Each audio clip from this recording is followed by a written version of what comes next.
during his self-contradictory testimony before the Senate Intelligence Committee, fired FBI Director James Comey, shown, admitted that he leaked his memo of his Oval Office meeting with President Trump to the press.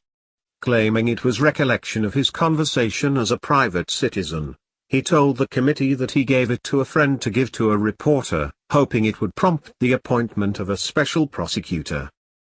Throughout his testimony, Comey made a point of the fact that he had made it a habit to make written records of all of his one-on-one interactions with President Trump, even though he claims never to have done so with either Bush or Obama, saying, "I was honestly concerned he, Trump, might lie about the nature of our meeting, so I thought it important to document."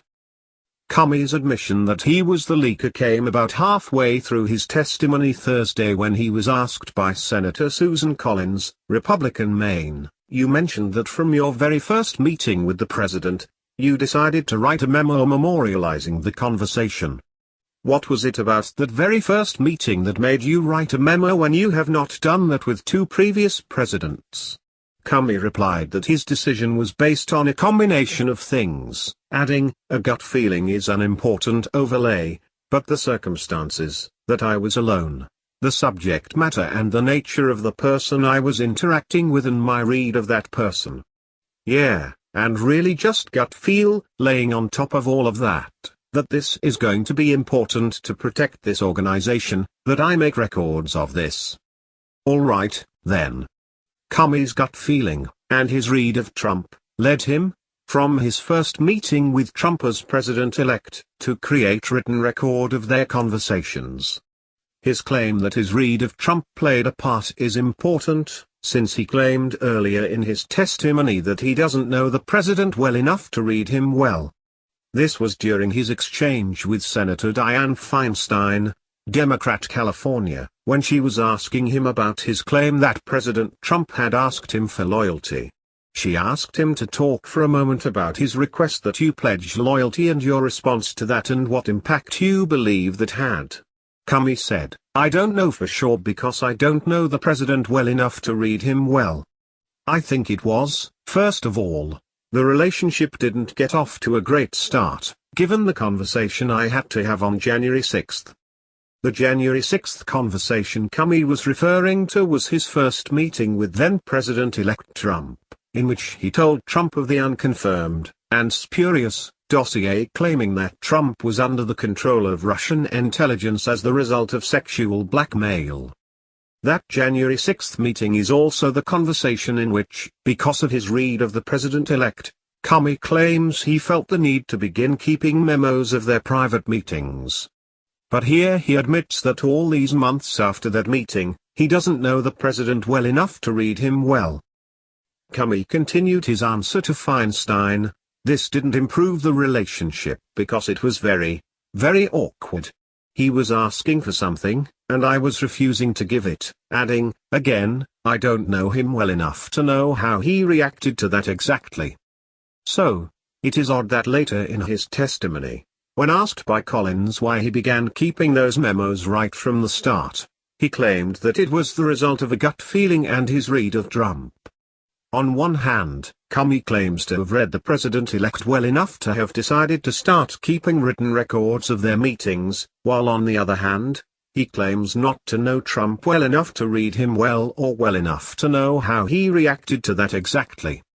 After Comey told Collins that his gut feeling and his read of Trump were at the root of his decision to keep memos of their meetings, Collins asked Comey, "Did you show copies of your memos to anyone outside of the Department of Justice?" Comey said, "Yes." Collins asked him, "And to whom did you show copies?"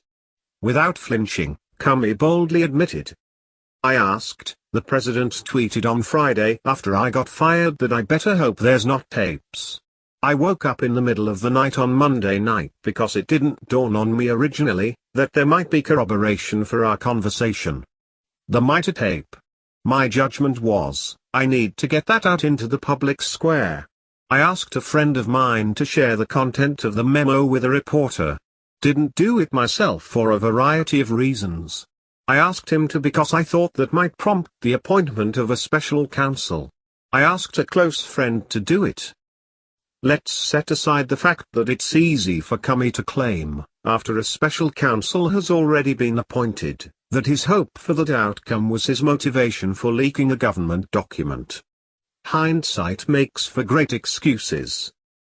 The real issue here is not his motivation, which is questionable, at best. The issue here is that he admits leaking a government document to the press, something for which, as director of the FBI, he investigated others for doing. Following up on Comey's admission, Senator Roy Blunt, Memo, asked him, "So you didn't consider your memo or your sense of that conversation to be a government document?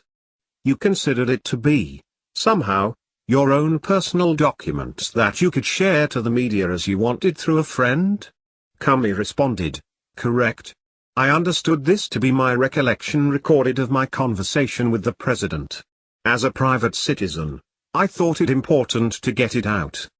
There is a word for that kind of excuse, but it can't be printed here. Of course, Comey was still director of the FBI, not a private citizen, when he met with Trump and created the document.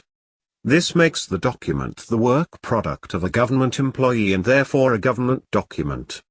That Comey was a private citizen when he leaked the memo is irrelevant to every point except one: he could be criminally charged as a private citizen.